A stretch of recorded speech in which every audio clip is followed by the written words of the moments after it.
ચાલો મિત્રો, good evening, sorry good morning. સવારના 6 વાગ્યા છે અને 6 વાગ્યા આપણો લેક્ચર સ્ટાર્ટ થઈ ગયો છે. તો તમને લાગે છે હું જલ્દી ઉઠી ગયો છું. તો ચાલો આપણે લગભગ 11મા ચેપ્ટરની અંદરમાં આપણે આવો ટોપિક ભણી ગયા છીએ. લેક્ચર નંબર 3 છે ઉષ્માધારિતા અને વિશિષ્ટ ઉષ્મા વિશે આપણે અભ્યાસ કરવાનો છે. તો મારા ખ્યાલ મુજબ 11મા ચેપ્ટરમાં ભણી ગયા છે ઉષ્માધારિતા એટલે ઉષ્મા ગ્રહણ કરવાની શક્તિ. ઉષ્મા ક્યારે ગ્રહણ થાય? જ્યારે તમે એને તાપમાન આપો તો પદાર્થે, ફટાફટ લખી નાખી, પદાર્થે મેળવેલી ઉષ્મા અને તેને અનુરૂપ તાપમાનમાં થતો ફેરફાર, તાપમાનમાં થતા ફેરફારના ગુણોત્તરને ઉષ્માધારિતા કહેવાય. ઉષ્મા ગ્રહણ કરવાની શક્તિ. કોઈ પણ પદાર્થને તમે ઉષ્મા આપો તો એનો મતલબ એવો થયો ગરમ કરો એટલે એના તાપમાનમાં ફેરફાર થાય.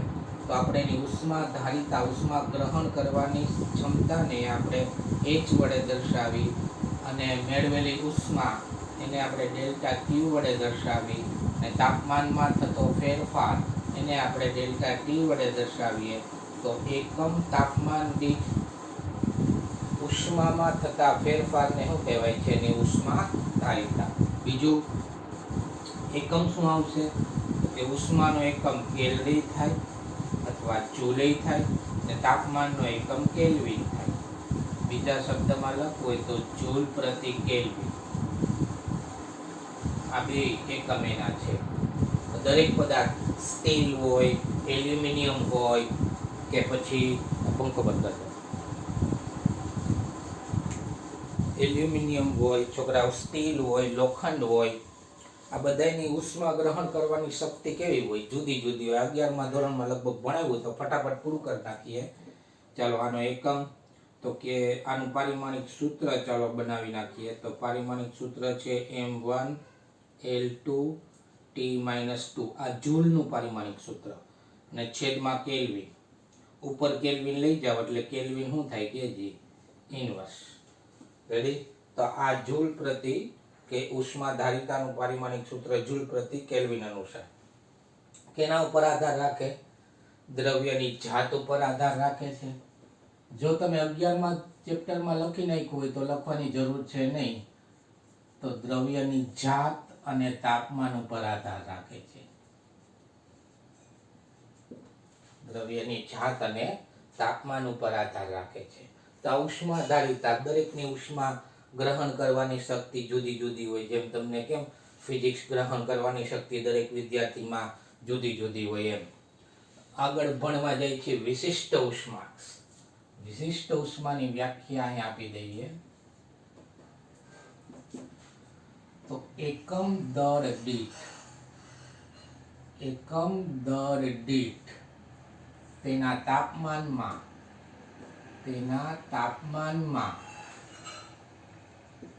એક એકમ જેટલો ફેરફાર કરવો હોય. એક એકમ જેટલો ફેરફાર કરવા માટે આપવી પડતી ઉષ્માને આપણે વિશિષ્ટ ઉષ્મા કહીએ છીએ. એકમ દળ દીઠ તેના તાપમાનમાં એક એકમ જેટલો ફેરફાર કરવો હોય. બધાની વિશિષ્ટ ઉષ્મા જુદી જુદી હોય. દાખલા તરીકે પાણી લઉં તો પાણીની છે 4186. તો એનો મતલબ એવો થયો કે તમારી પાસે 1 કિલોગ્રામ વાળો 1 કિલોગ્રામ જેટલું પાણી હોય કે 1 ગ્રામ જેટલું પાણી હોય, એના તાપમાનમાં તમે 1 સેલ્સિયસ અથવા 1 કેલ્વિન જેટલો ફેરફાર કરવો હોય તો આટલી બધી ઉષ્મા એને આપવી પડે.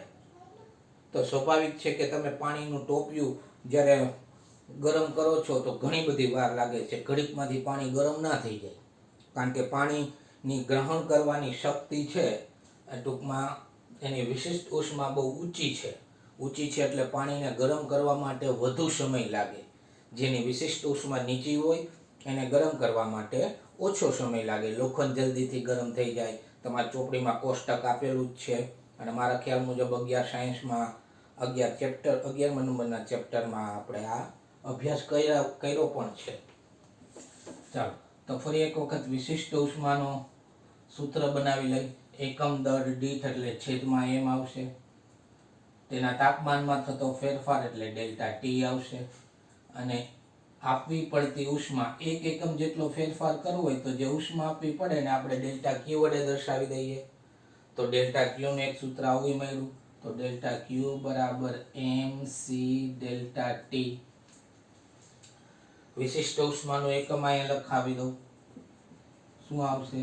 તો કે સાહેબ calorie into gram inverse into kelvin inverse અથવા joule into gram inverse into kelvin inverse. Sorry, અહીંયા કિલોગ્રામ લખ નાખી. ચાલો રેડી ને? સેલ્સિયસ ઇન્વર્સ એ ચાલે. દ્રવ્યની જાત ઉપર આધાર રાખે દરેકની વિશિષ્ટ ઉષ્મા જુદી જુદી હોય. મેં વાત કરી કે તમે કોષ્ટકમાં જોવો ને તો પાણીની વિશિષ્ટ ઉષ્મા ઊંચી છે. એનો મતલબ પાણીને ગરમ કરવા માટે આપણે વધારે ઉષ્મા આપવી પડે. ટોપ આપણે ખબર જ છે ઘડીકમાંથી કંઈ પાણી ગરમ ન થઈ જાય. ટોપિયું મૂક્યું હોય તો 1-2 સેકન્ડમાં કંઈ પાણી ગરમ ન થઈ જાય.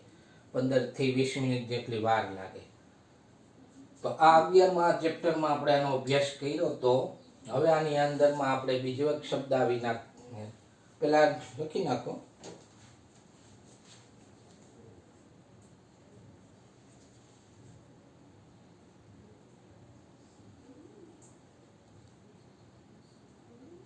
હાલો રેડી, સરસ. ચાલો હવે આપણે બીજું આવે છે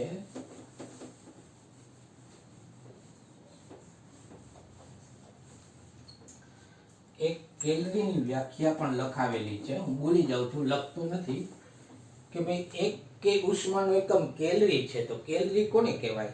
તો કે તમારી પાસે પાણીનું તાપમાનમાં 1 એકમ જેટલો ફેરફાર કરવો હોય, દાખલા તરીકે 14.5 માંથી 15.5 સેલ્સિયસ કરવું હોય તો આપવી પડતી ઉષ્માના જથ્થાને 1 કેલરી કહેવાય. કેટલા કેલરી કહેવાય? 1. એ લખતો નથી. ચાલો હવે છોકરાઓ, વિશિષ્ટ ઉષ્મા વાયુ માટે આપણે ભણવાની છે. તો વાયુ માટે વિશિષ્ટ ઉષ્માને મોલર વિશિષ્ટ ઉષ્મા કહેવાય. મોલર વિશિષ્ટ ઉષ્મા કહેવાય. અને મોલર વાયુ માટે વિશિષ્ટ ઉષ્મા આપણે મોલર વિશિષ્ટ ઉષ્મા તરીકે વ્યાખ્યાયિત કરશું. ને 2 પ્રકાર છે એના. તમારે વાયુનું તાપમાન બદલવું છે તો 2 પ્રકાર છે. એક તમે અચળ દબાણે રાખી અને એની વિશિષ્ટ ઉષ્મા બદલી શકો. એક અચળ કદ રાખીને એની વિશિષ્ટ ઉષ્મા બદલી શકો. અચળ દબાણે વિશિષ્ટ ઉષ્માને ઇંગ્લિશમાં Cp વડે દર્શાવશું. અચળ કદની વિશિષ્ટ ઉષ્માને ઇંગ્લિશમાં Cv વડે દર્શાવશું. બેયમાં વ્યાખ્યા સરખી જ છે. જો Cp ની વ્યાખ્યા અહીંયા હું તમને લખી દઉં. Cp ની વ્યાખ્યા શું આવશે? તો કે 1 મોલ વાયુના જથ્થાનું દબાણ અચળ રાખીને 1 મોલ વાયુના જથ્થાનું દબાણ અચળ રાખીને તેના તાપમાનમાં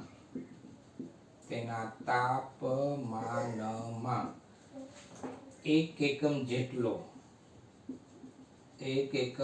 જેટલો ફેરફાર કરવો હોય તો આપવી પડતી ઉષ્માને અચળ દબાણે, આને શું કહેવાય જોજો, ગુજરાતીમાં લખી નાખજો, અચળ દબાણે વિશિષ્ટ ઉષ્મા. જેનું સૂત્ર આપણે અહીંયા બનાવ્યું હતું એ પ્રમાણે થઈ શકે કે C બરાબર શું આવે? તો કે ભાઈ સાહેબ ડેલ્ટા ક્યુ ના છેદમાં m ડેલ્ટા ટી. પણ આ છે ને ઘન અથવા પ્રવાહી માટે આપણે m નો ઉપયોગ કરીએ છીએ. વાયુ માટે જો જોતી હોય તો C બરાબર ડેલ્ટા ક્યુ એમની જગ્યાએ મ્યુ મૂકવાનું છે અને ડેલ્ટા ટી. જો તમારે અચળ દબાણે જોતી હોય તો અહીં Cp થઈ જાય. તો Cp બરાબર ડેલ્ટા ક્યુ ઇન્ટુ મ્યુ ડેલ્ટા ટી. તો ડેલ્ટા ક્યુ બરાબર આ આવી શકે Cp ડેલ્ટા ટી. ટૂંકમાં આપણે હમણાં જે વિશિષ્ટ ઉષ્માનું સૂત્ર મળ્યું ને એમ ઘન પદાર્થ હોય પ્રવાહી હોય તો એમ લખી શકું, પણ જો વાયુ હોય તો વાયુના જથ્થાને તો આપણે મોલમાં દર્શાવીએ છીએ. વાયુનો જે આખો જથ્થો છે, દળનો જથ્થો, એને આપણે મોલમાં દર્શાવીએ છીએ. તો એમની જગ્યાએ મોલ આવશે. તો અચળ દબાણે વિશિષ્ટ ઉષ્મા Cp નું સૂત્ર જોતું હોય તો આ મળે. એ જ પ્રમાણે Cv ની વ્યાખ્યા લખી દે. અહીંયા કદાચ તમને દેખાતું ના હોય તો અહીંયા Cp નું સૂત્ર અહીંયા લખી દઉં, ડેલ્ટા Q બરાબર મ્યુ ડેલ્ટા T. હવે અહીંયા Cv ની વ્યાખ્યા લખી દઉં. શું આવશે Cv ની વ્યાખ્યા? તો કે સાહેબ મને આવડે, બોલો. તો કે 1 મોલ વાયુના જથ્થાનું કદ અચળ રાખીને તેના તાપમાનમાં 1 એકમ જેટલો ફેરફાર કરવો હોય તો આપવી પડતી ઉષ્માને શું કહેવાય છે? 1 મોલ વાયુના જથ્થાનું કદ અચળ રાખો અને તાપમાનમાં ફેરફાર કરો તો એ જે તમે ઉષ્મા આપશો એને કહેવાય છે અચળ કદે વિશિષ્ટ ઉષ્મા. તમારે વાયુના જથ્થાનું તાપમાન બદલવું છે. કેટલું બદલવું છે? 1 એકમ. તો જો દબાણ અચળ રાખો તોય બદલી શકાય, કદ અચળ રાખો તોય બદલી શકાય. બરાબર? જો દબાણ અચળ રાખો તો અચળ દબાણે વિશિષ્ટ ઉષ્મા થઈ જેને Cp વડે દર્શાવાય. તો આનું સૂત્ર એક આવી થઈ ગયું કે ડેલ્ટા Q બરાબર Cp mu into delta T અથવા મ્યુ Cp ડેલ્ટા T. ઓનું સૂત્ર આવી થઈ જાય, ડેલ્ટા Q બરાબર મ્યુ Cv ડેલ્ટા T. થઈ જાય કે નહીં? રેડી? તો આ નોંધ રૂપે જ લખવાનું છે. નોંધ રૂપે લખી નાખો, પછી ચેકી નાખીએ.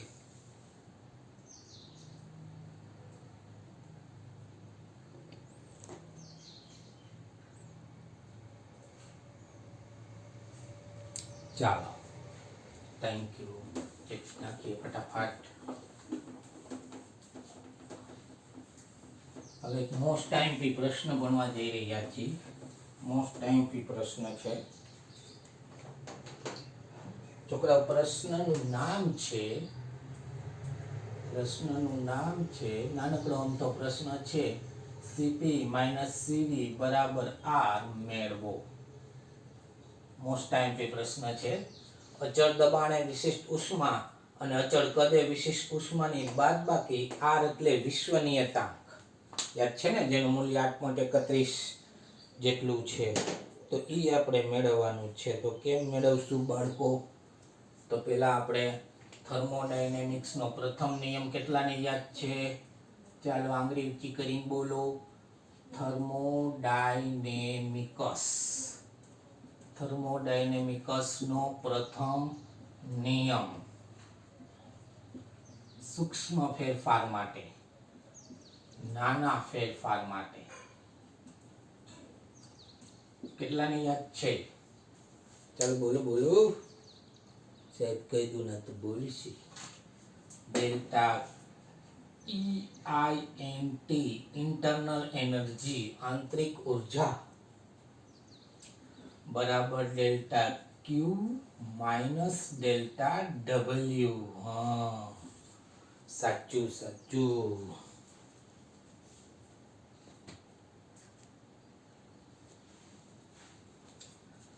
હવે તો ડેલ્ટા Q ને સૂત્રનો કરતા બનાવું તો ડેલ્ટા Q બરાબર delta EINT plus delta W. ઘણી ચોપડીની અંદરમાં ડેલ્ટા આંતરિક ઉર્જાને ડેલ્ટા U વડે દર્શાવેલી છે. મેં કેપિટલ E વડે દર્શાવેલી છે. હવે એક નોંધ કરવી હોય તો અહીં કરી નાખજો. આયા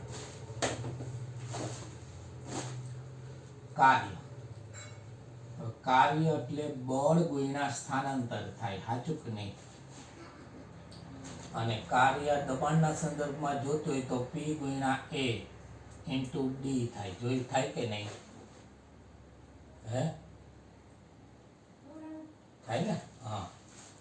સૂક્ષ્મ ફેરફાર જોતો હોય તો P into A into delta D લખી નાખીએ તો થાય.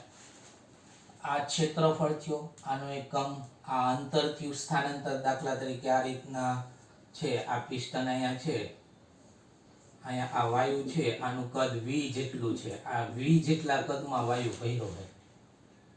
હવે અહીંયા ડોક્ટર હાથીને બેહાડી દે, ડોક્ટર હાથી ને અહીંયા બેહાડી દે, તો પિસ્ટન માની લે કે પિસ્ટન એ હાથી કરતા વધારે વજન વાળું છે, તો પિસ્ટન અહીંયા સુધી આવ્યો, પિસ્ટન અહીંયા સુધી આવ્યો તો આટલું સ્થાનાંતર કર્યું ડેલ્ટા ડી જેટલું અથવા ડેલ્ટા એક્સ જેટલું, તો એના કદમાં ફેરફાર ડેલ્ટા વી જેટલો થયો ને.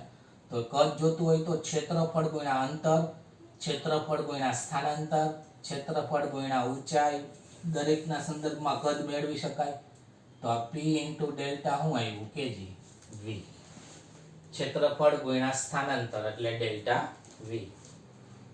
તો આપણે અહીંયા લખી નાખી delta E I N T plus P delta V. Ready સાહેબ? હવે ચાલો અચળ કદે વિશિષ્ટ ઉષ્માનું પહેલા હું અહીં લખી દઉં. અચળ કદે વિશિષ્ટ ઉષ્મા, અચળ કદે વિશિષ્ટ ઉષ્મા સીવી. છોકરાઓ કદ અચળ છે તો કદમાં થતો ફેરફાર કેટલો થાય? જોજી સાહેબ હું બોલું 0. હા, કદમાં થતો ફેરફાર કેટલો થાય? 0. જો કદમાં થતો ફેરફાર 0 હોય તો ઉપરનું સૂત્ર આપણું ડેલ્ટા ક્યુ બરાબર delta E I N T જ આવશે. અને અચળ કદે વિશિષ્ટ ઉષ્મા છે તો અહીંયા ડેલ્ટા ક્યુ બરાબર delta E I N T.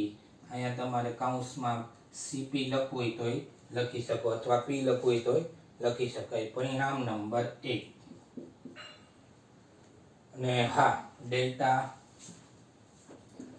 E I N T બરાબર સૂત્ર ડેલ્ટા ક્યુ નું સૂત્ર આગળ જ મેળવ્યું હતું અચળ કદ માટે. શું આવશે? ડેલ્ટા ક્યુ નું સૂત્ર મ્યુ સીવી ડેલ્ટા ટી, હમણાં જ મેળવેલું હતું. રેડી? સમીકરણ નંબર એને 2 કહી દો. ચાલો હવે આવે છે આપણે અચળ દબાણે વિશિષ્ટ ઉષ્મા. અચળ દબાણે વિશિષ્ટ ઉષ્મા. છોકરાઓ દબાણ અચળ છે તો પેલા તો 1 મોલ આદર્શ વાયુનું સમીકરણ શું થશે? 1 મોલ આદર્શ વાયુનું સમીકરણ તો કે સાહેબ PV બરાબર મ્યુ RT, પણ એમાં મોલ 1 મોલ છે એટલે PV બરાબર RT. હવે જો તમે દબાણ અચળ રાખો અને કદમાં ડેલ્ટા V જેટલો ફેરફાર કરવો હોય તો તાપમાનમાં ડેલ્ટા T જેટલો ફેરફાર થાય. રેડી ને? ફરી પાછું આ સૂત્ર લખશું. કયું? ડેલ્ટા ક્યુ વાળું આવડવા. ડેલ્ટા ક્યુ બરાબર delta E I N T plus P delta V. પરંતુ આપણને ખબર છે કે અચળ દબાણ માટે વાત કરીએ છીએ તો આ સૂત્ર મ્યુ સીપી ડેલ્ટા ટી થશે. તો કે હા સાહેબ, તો આપણે અહીંયા મૂકો. તો મૂકો લખ્યું, મૂકો. Delta E I N T સમીકરણ 1 પ્રમાણે ને સમીકરણ 2 પ્રમાણે અહીંયા આવશે મ્યુ સીવી ડેલ્ટા ટી બરાબર વત્તા પી ડેલ્ટા વી ની જગ્યાએ R delta T. Delta T ત્રણેયમાં ખતમ થઈ ગયા તો મ્યુ સીપી બરાબર મ્યુ, હા મ્યુ બરાબર તો 1 મોલ છે. તો ચાલો અહીંથી મ્યુ કાઢી જ નાખું. તો સીપી બરાબર સીવી પ્લસ આર. તો સીપી માઇનસ સીવી બરાબર શું આવ્યું? આર. મ્યુ બરાબર 1 મોલ છે એટલે મ્યુ ની જગ્યાએ આપણે શું લખશું? 1. છોકરાઓ ફરી એક વખત કહી દઉં કઈ રીતના મેળવું. થર્મોડાયનેમિક્સના શૂન્ય ક્રમનો નિયમનું સૂત્ર આપ્યું ડેલ્ટા ક્યુ માઇનસ ડેલ્ટા ડબલ્યુ બરાબર ડેલ્ટા ઈ. પછી સીપી અને સીવી, એમાં સીવી એટલે અચળ કદે વિશિષ્ટ ઉષ્મા. કદ અચળ હોય તો કદમાં થતો ફેરફાર 0 થાય તો અહીંયા ડેલ્ટા વી નું મૂલ્ય 0 મૂક એટલે ડેલ્ટા અચળ કદ માટે આ સૂત્ર આવે. અચળ કદ છે એટલા માટે અહીંયા મેં કૌંસમાં પી લખ્યું. અને એના માટેનું સૂત્ર આપણે આ જ લેક્ચરની અંદરમાં નોંધમાં લખાયું મ્યુ સીવી ડેલ્ટા ટી. એ જ પ્રમાણે અચળ દબાણે વિશિષ્ટ ઉષ્મા 1 મોલ વાયુની જ વાત કરીએ છીએ આપણે, તો 1 મોલ આદર્શ વાયુનું સમીકરણ પીવી બરાબર આરટી થાય. દબાણ અચળ રાખવું છે ને તમારે તાપમાનમાં 1 એકમ જેટલો ફેરફાર કરવો છે, તો ડેલ્ટા ટી તમે ફેરફાર આપશો તો એના કદમાં ડેલ્ટા વી જેટલો ફેરફાર થાય. અચળ કદ દબાણ માટેનું સૂત્ર આવડવા મૂક્યું મેં, પણ અચળ દબાણ માટે ડેલ્ટા ક્યુ નું સૂત્ર આવડવા થાય તો ઈ મૂક્યું મેં. અહીંયા મ્યુ બરાબર 1 મોલ છે એટલે કાઢી નાખ્યું બેમાંથી, અને ડેલ્ટા EIN ટી એ આ રહ્યું અહીંયા, તો એની જગ્યાએ મેં સીવી ડેલ્ટા મૂક્યું અને આર ડેલ્ટા ટીમાં બંને બાજુ ડેલ્ટા ટી કોમન નીકળી જાય ને ઉડી જાય, તો સીપી માઇનસ સીવી બરાબર શું આવશે? આર. જોઈ લ્યો જી ક્યાં ટ્યુબલાઇટનો પ્રકાશ આવે છે, તો ટ્યુબલાઇટનો પ્રકાશ તમને આવે છે કે ડેલ્ટા ક્યુની નીચેવાળું પદ પરંતુ લખ્યું છે, પરંતુ પછી ડેલ્ટા ક્યુ પી બરાબર mu CV delta T mu CP delta T તમને દેખાતું જ હશે. ચાલો, મ્યુ સીપી ડેલ્ટા ટી, હા, અને બાકીનું તો દેખાય જ છે. રેડી ને? ચાલો, થેન્ક યુ. રેડી? તો આ લેક્ચરમાં બસ અહીંયા સુધી. હવે આપણે નેક્સ્ટ વિડીયોમાં મળશું. જય શ્રી કૃષ્ણ બધા બાળકોને.